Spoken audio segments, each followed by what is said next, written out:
Kami Spektrum Channel malam hari ini berada di satu kota yang mana 21 km dari Medan, tepatnya di kota Lubuk Pakam. Kami ini ketemukan seorang anak muda yang sangat energik, berani membuka satu kafe yang namanya itu VOC, di mana di seluruh Nusantara Indonesia ini memang sekarang lagi booming kafe-kafe. Dia berani membuat kafe di kota yang kecil, tapi ternyata di sini kaum milenial Deli Serdang ini berada di tempat dia. Untuk itu saya tanyakan kepada Tengku Wendy Yoanda. Yeah. Bagaimanalah Wendy itu bisa terpikirkan? Apakah ini cuma mengikuti yang lagi tren? Apakah ini memang peluang bisnis yang saat sekarang ini lagi booming kita bilang? Silakan. Ya, jadi pada awalnya waktu sebelum masih di perencanaan, memang saya lihat di samping usaha ini memang lagi booming, tapi di sisi lain kita juga melihat kebutuhan pasar, kebutuhan masyarakat. Ya. Karena memang masyarakat 2 tahun yang lalu nih, ketika waktu saya itu buka, hanya baru ada satu tempat di Lubuk Pakam ini, kafe yang berkonsep mirip-mirip seperti ini. Nah, lalu saya juga beberapa kali berkunjung ke situ. Memang antusias masyarakat itu dengan kafe yang konsepnya begini itu sangat besar. Nah, jadi dari situlah mulanya ini berdiri. Dan juga coffee shop, seperti coffee shop itu, tempat-tempat nongkrong memang dibutuhkan juga lah. Iya, karena kelihatannya ini saya kali kedua ini datang. Pertama saya survei, memang milenial itu butuh sekali hiburan maupun tempat-tempat ya mungkin mereka nongkrong kan. Kemudian saya lihat bagaimana milenial Deli Serdang ini jauh dari narkoba. Iya, benar. Jadi mungkin dengan adanya tempat-tempat begini, jadi anak-anak muda, kaum milenial lah kita bilang, jadi tempatnya nggak hanya duduknya di tempat-tempat yang gelap saja. Karena memang kita tahu waktu masih zaman saya sekolah, kuliah, itu masih dikit tempat-tempat begini. Iya, betul. Itu masih dikit tempat-tempat begini. Jadi yang ada sasaran mereka itu duduknya ke, ya bisa dibilang clubbing. Ya kan, itu ya. Bisa dibilang ke situlah. Ya, jadi mudah-mudahan lah dengan adanya tempat-tempat seperti ini, dan di Pakam ini juga saya lihat semenjak kami buka, semenjak VOC ini ada, mulai bertambah lagi tuh yang kecil-kecil, yang coffee shop yang konsepnya seperti itu bertambah. Dan memang kemarin saya sempat duduk sama Pak Camat. Jadi kami sempat membicarakan tentang Pakam ini, kalau bisa kita push para investor untuk membuka tempat-tempat seperti ini supaya jadi barometer di Deli Serdang untuk jadi kota kuliner, seperti itu. Jadi ya kalau di Jakarta, kalau di Jawa sana, Bandung, gitu ya mudah-mudahan bisa Pakam ini jadi ya paling nggak mirip-mirip seperti itulah. Insya Allah ya. Insya Allah, amin. Jadi apalah sebenarnya menu spesial dari VOC Cafe ini? Menu spesial kita sebenarnya masakan-masakan Nusantara, ya, masakan-masakan Nusantara, cumanya mungkin bumbu-bumbunya aja ataupun rasanya aja yang spesial. Kalau untuk menu ya seperti di kafe di masakan-masakan Nusantara biasa, ada sop buntut yang paling populer di sini. Oh, sop buntut ya. Karena kita memakai buntut. Tapi tadi saya ya. pesan mungkin itu sop sop buntutnya nggak ada, tadi saya pesan lagi. Nah, itu karena kita pakai buntut yang impor, Pak. Iya, betul. Jadi tadi siang kualitas dijaga ya. Tadi siang mungkin pada saat itu rame. Ya. Dan kita sudah pesan juga sih semalam. Ya. Cuman biasalah supplier kadang bisa datangnya cepat, bisa datangnya lambat, ya kan. Ya. Itulah masalah-masalah yang dihadapi di restoran ataupun kafe memang. Iya.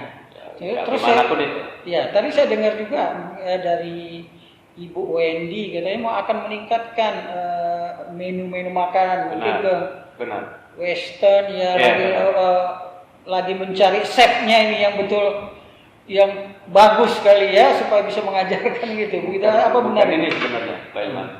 Bukan mencari. Jadi saya melihat juga kebutuhan di Kota Pakam ini, anak-anak muda ini sudah banyak yang mencari menu-menu Western yang ya. Jadi mereka sampai saat ini kalau mau makan makanan yang seperti itu mereka harus lari ke Medan. Jadi untuk mensiasatin itu ya supaya mereka bagaimana bisa tetap ada di Deli Serdang ini ya kan, perekonomian pun harus berputar di Deli Serdang juga ya. Jadi saya sudah dapat konsultan lah bisa dibilang. Konsultan, dia seorang chef juga. Saya akan kontrak dia beberapa bulan. Mungkin setahun lebih untuk membuat menu-menu baru dari dia di sini. Supaya tidak boring. Karena memang restoran ini kita harus tetap ada peningkatan menu. Kalau enggak masyarakat boring, itu yang kita lakukan. Itu saja kan. Harus terus bervariasi. Tambah lagi makin banyaknya pesaing itu tentunya kompetitors ya. Dan saya lihat ini milenial ini ya tempatnya mereka, healingnya mereka, menghilangkan kejenuhan itu di sini ya. Ya mudah-mudahan lah seperti yang kami canangkan, kami pernah rencanakan juga. Sebenarnya bukan sama camat aja kami rencanakan, kami juga ada beberapa pengusaha restoran, pengusaha kafe juga sudah berembuk. Bahwasanya jalan di Ponegoro ini, ini jadi sasaran utama dulu untuk dijadikan daerah wisata kuliner di Kota Lubuk Pakam. Oh iya betul, bagus itu. Mudah-mudahan bisa berjalan lancar. Dan pemerintah mudah-mudahan tetap mendukung, support terus. Harus, karena ini orang susah ini mencari orang-orang muda yang punya ya katakanlah kreativitas, ide ya kan. Ini saya sangat apresiasi. Saya terkejut melihat Pakam ini perkembangannya luar biasa. Dulu setelah saya 5 tahun tinggalkan, saya lihat sudah ada berdiri kafe yang memang sangat representatif bagi kaum milenial maupun sekarang ini kita generasi Z. Ya kan, saya lihat ya semoga Wendy itu terus meneliti apa kekurangan, apa meningkatkan terus, ya kan, baik makanannya dan lain-lainnya. Kemudian saya dengar Wendy itu juga akan mencalonkan diri sebagai legislatif. Ya, gimana kepedulian milenial, terutama di Deli Serdang ini terhadap kepartean.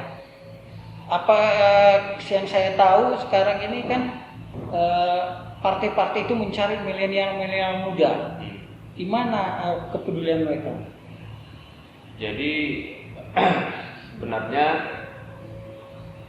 saya bukan kalinya aja berpartai. Jadi saya dari 2019 ke bawah sudah mulai berpartai memang saat itu. Dan pada 2019 kemarin saya sempat juga maju dan alhamdulillah belum rezeki. Jadi 2024 ini insya Allah kalau dimudahkan saya akan maju menjadi calon anggota legislatif. Nah, kenapa ada keinginan untuk maju? Ini itu pertanyaannya. Ya. Kenapa ada keinginan untuk maju? Karena memang sampai saat ini di legislatif Deli Serdang itu keterlibatan anak-anak muda yang kaum muda yang milenial berumur kita bilang 38 ke bawah itu sudah nggak ada. sudah tidak ada ya. Sudah tidak ada. Sangat kekurangan. Ya. Paling ada saya rasa 1-2 orang aja. Nah, sedangkan ini politik ini sebenarnya kan memang politik inilah yang menentukan kemana arah kita. Iya. Dan itu kan harus ada regenerasi. Benar, kemana arah kita ini. Jadi yang saya lihat juga dari sekian banyak anak muda yang ada di Kabupaten Deli Serdang ini masih 30-40 yang peduli dengan politik ini. 30-40 ya? Iya, masih 30-40 yang peduli dengan ini.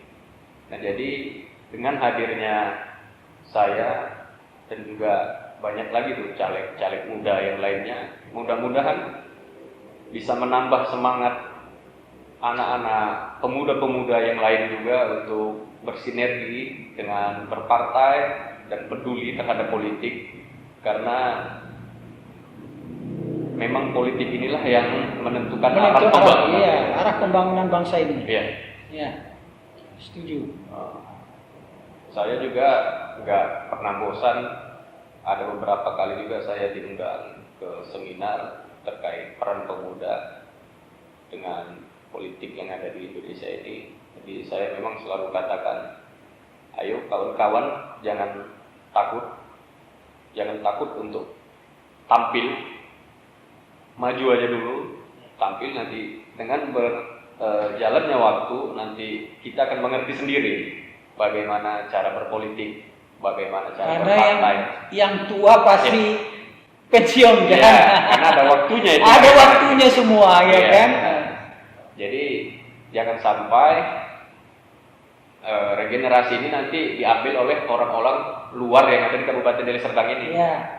Gitu mereka melihat nggak ada nih pemuda Deli Serdang yang mau tampil, yang berani tampil. Pasti kawan-kawan yang di luar Deli Serdang ini notabene-nya mengambil kesempatan ini. Jadi ya mudah-mudahan kawan-kawan pemuda di Deli Serdang ini nonton, ya, ayo nonton. berani tampil, Tergerak mereka ya kan, tergerak kaum milenial ini. Jangan takut, apalagi kalau udah pemuda bersatu, apa yang bisa kita buat? Ya, betul. Begitu Pak Iwan. Setelah kita melihat ini ya, VOC ini sangat potensial, baik di bidang kafenya, baik di bidang penampilan Wendy. Saya merasa yakin Anda itu insya Allah menjadi anggota legislatif dan pendobrak nanti untuk kaum milenial. Amin. Nah, apalah program Wendy, baik itu kafe ini maupun program Wendy nanti kalau menjadi legislatif, menggerakkan ya kan, merubah Deli Serdang ini yang sangat potensial di bidang PAD. Kalau saya katakan PAD itu di luar Medan itu, habis itu Deli Serdang. Yeah. Silakan. Jadi seperti yang saya katakan tadi, kalau terkait restoran ataupun kafe, saya ingin Lubuk Pakam ini menjadi barometer kota kuliner yang ada di Kabupaten Deli Serdang ini. Ya. Seperti Jakarta Bandung ya kan? Iya. Ya orang mau healing orang Medan mencari kuliner datangnya ke Iya. Deli Serdang khususnya Lubuk Pakam. Iya. Ya. Jadi tentu kan kalau misalnya Pakam ini jadi kota kuliner, PAD juga otomatis bertambah.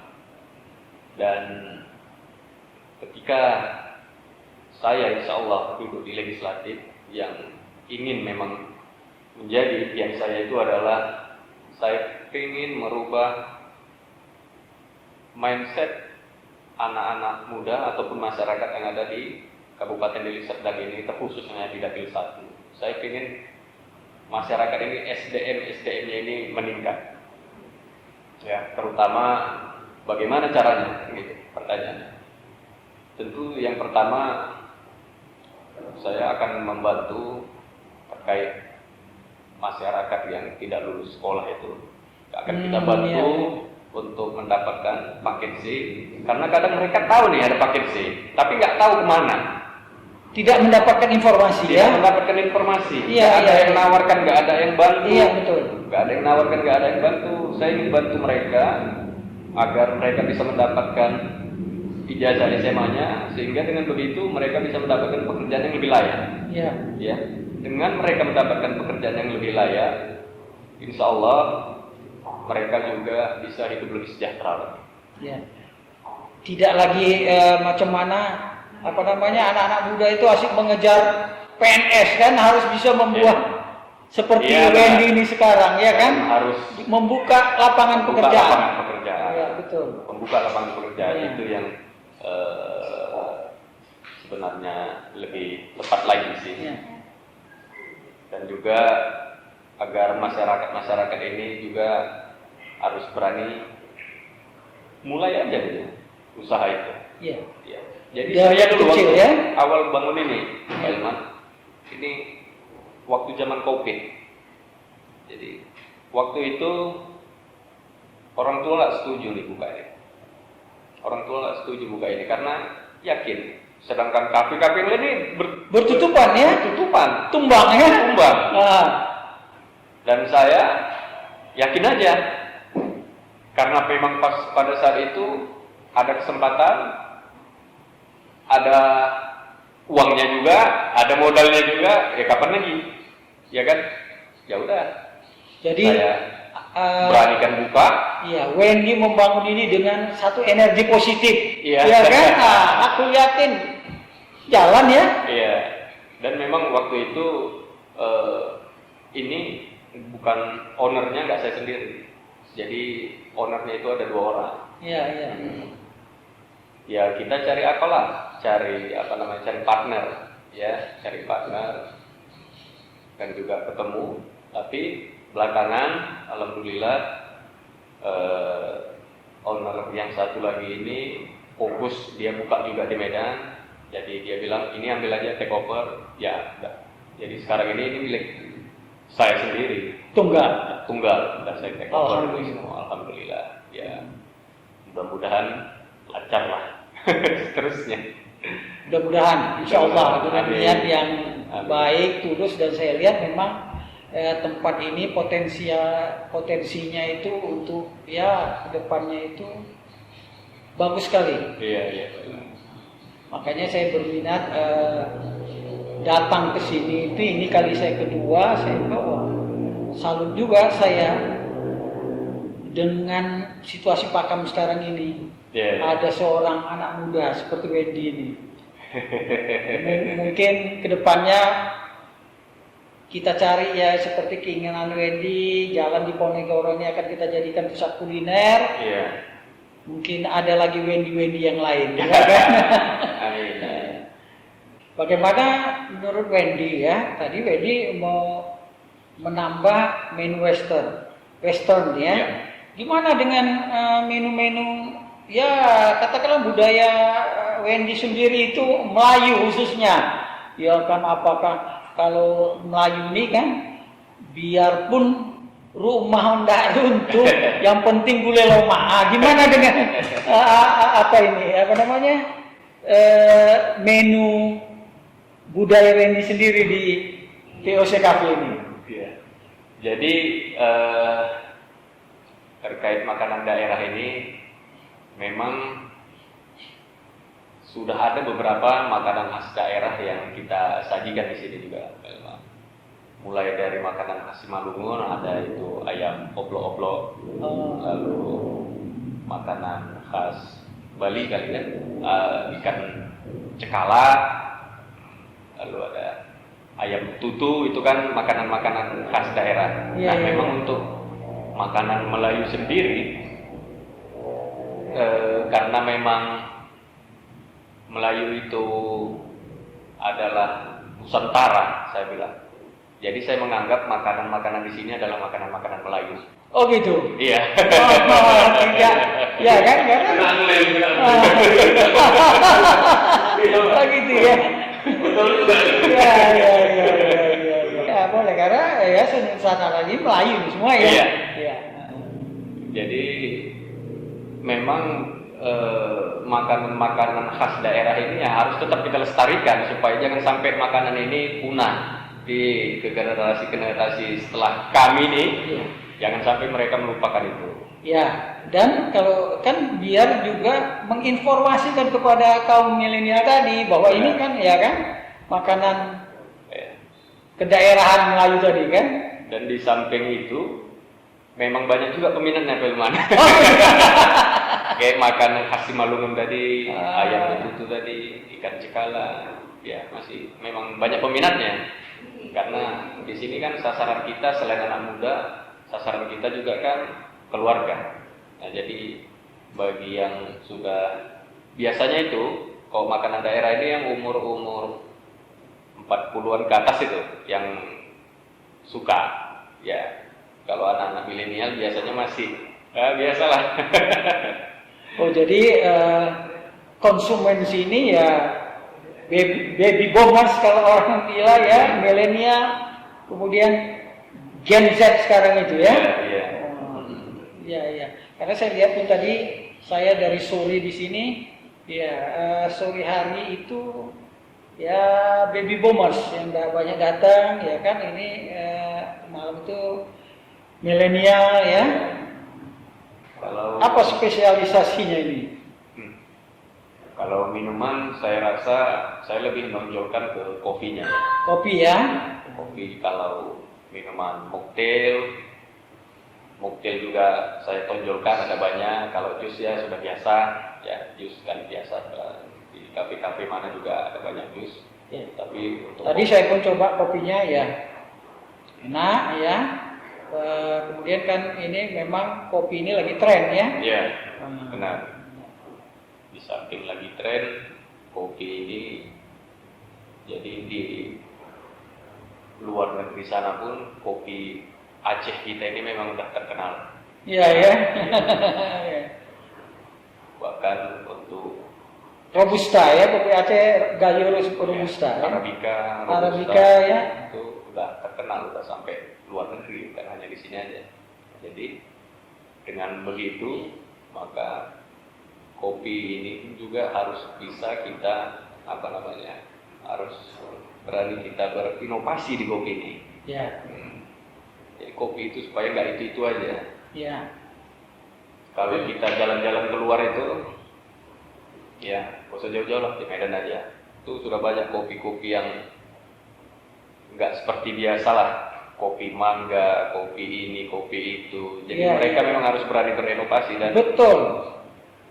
Dan memang rasanya pun enak. Iya. Harus benar-benar ya supaya ini berkembang juga harus bisa membuat itu tadi kopi-kopi eksperimen apa yang buat namanya unik-unik ya dan tetap betul itu. Kenapa namanya itu VOC? Yang saya tahu tuh VOC itu company pada bahasa zaman Belanda. Ya, jadi memang pada saat awal mau buka dulu kita mencari konsepnya. Ya.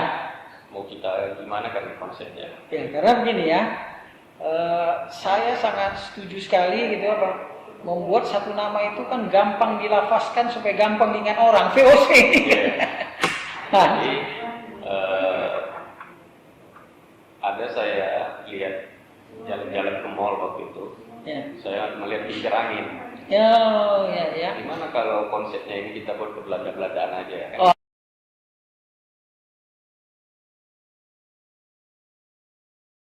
Beberapa orang. Jadi untuk meeting room kita yang baru ini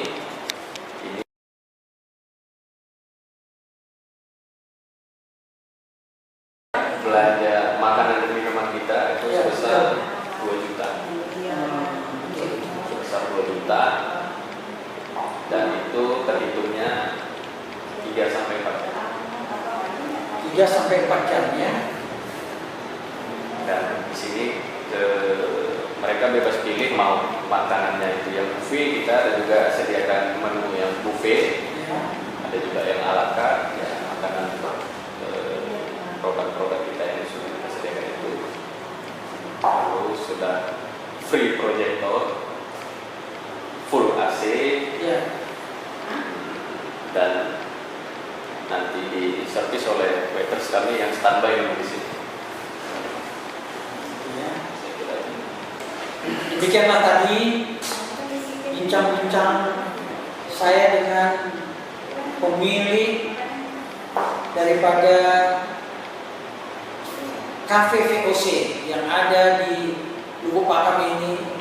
Semoga VOC ini dapat menginspirasi seperti saudara Wendy ini, yang mana mereka itu akan menyiapkan seperti Jalan Diponegoro menjadi nanti pusat kuliner.